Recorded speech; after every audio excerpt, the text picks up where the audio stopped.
Hey guys, it's Jen from I Create Crafts. Today I'm going to show you how to make this wood Halloween sign using an SVG file from Etsy and using the hot mess technique.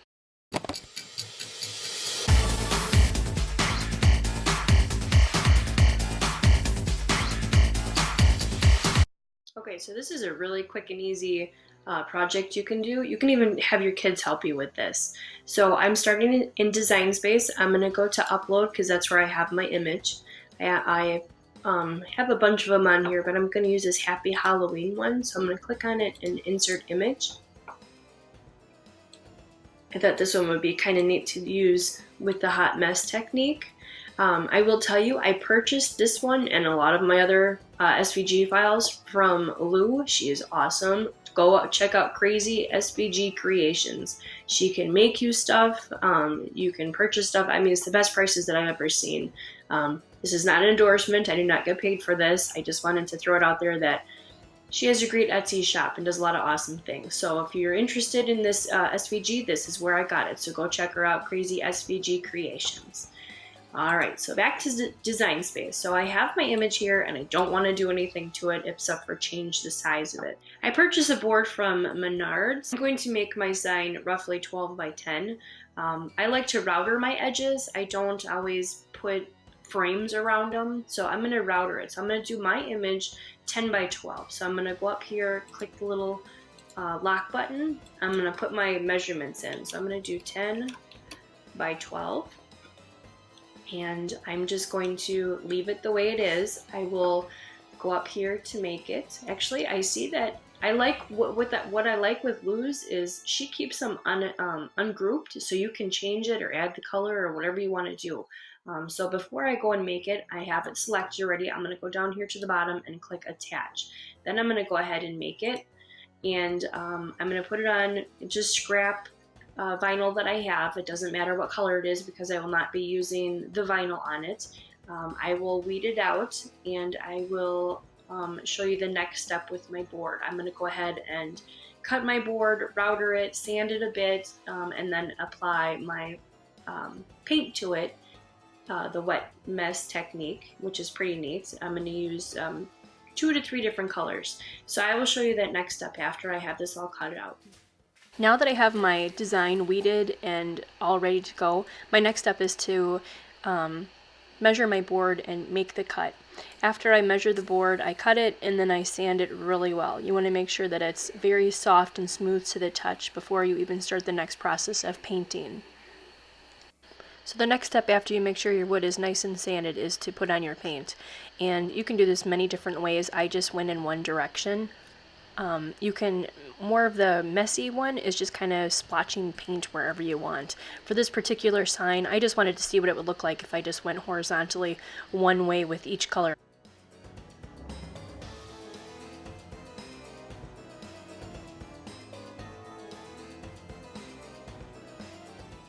So here's what it looks like when it's finished. You do not have to do the sides because this is just the base color. Once you put your vinyl on, you'll be painting in a separate color. So don't worry about doing the sides or anything.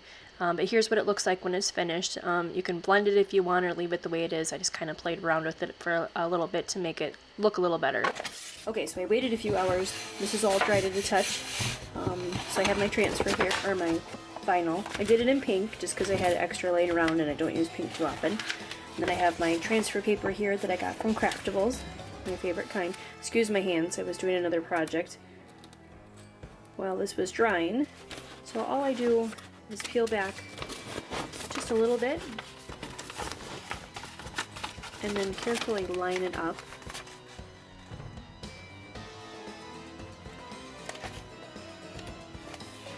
And then pull it back and push down as you go with your transfer tape. It helps get away extra bubbles or anything that might be in here. So then using my scraper I have, and I just gently but a little bit hard scrape over this, get any bubbles out, make sure that it all sticks to the transfer tape.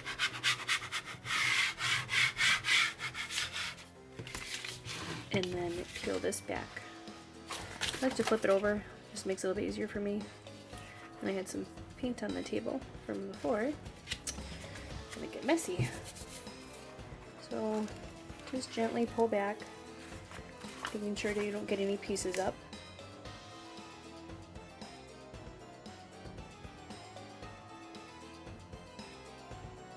I'm going to save the backing to the transfer tape just because I like to reuse it. So then I'm going to take my board, put this the right way, and put it over my board and try to find the center on every side. Looks pretty good, a little bit more at the top. Don't want to push it down yet because you want to make sure it's even.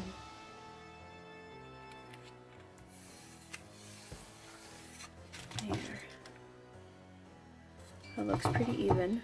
So again, take your scraper and just scrape off, or scrape out I should say, in the middle, getting any air bubbles or anything you might have in there.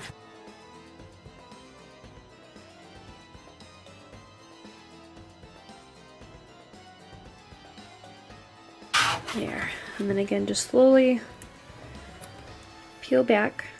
See, it's coming up already. Just slowly peel back your transfer tape.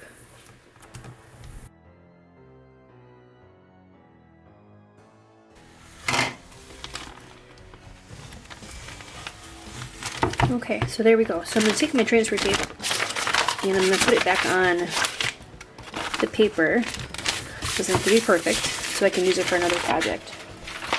So I'm going to go back and just push this really hard. I don't want to use my scraper because I don't want to put any holes or anything in it. I just want to go back and push down really hard on each piece, making sure that there's no spots pulling up. I am going to go over this with black so that everything that is not covered with the vinyl will stay the color behind. So I'm trying to push everything so I know it's staying in place. So the next step I'm going to do is grab some black paint and then I'll just paint it all over this. Let it sit for maybe a minute or so to dry just a little bit, and then I'll pull up each one of the pieces of vinyl and show you that, what it looks like.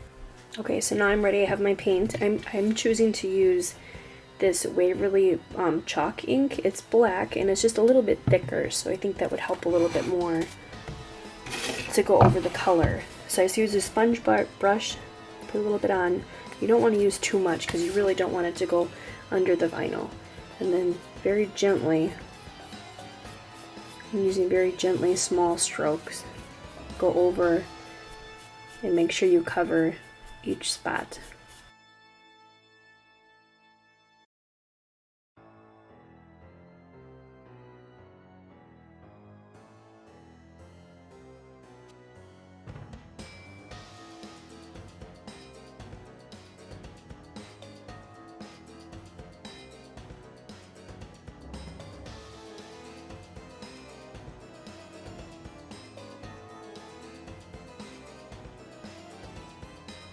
Looks like I've got pretty good coverage here. The next thing I'm going to do is very carefully just do the edges, because if I peel my vinyl up, I'm afraid that when I go over it later to do my edges, I might mess one of them up or hit the color paint that's underneath. There. Make sure you don't get any drip spots on the side. You can always go back later and fix it if you did. You don't want to let your paint dry right away. You want to go ahead and peel it off. So here's my weeder, if you can see it. I purchased these from Harbor Freight. It seems to work a lot better for me than the Cricut brand, but that's just me. So I'm going to go ahead and peel all these off. And you want to do it carefully because the paint is still wet.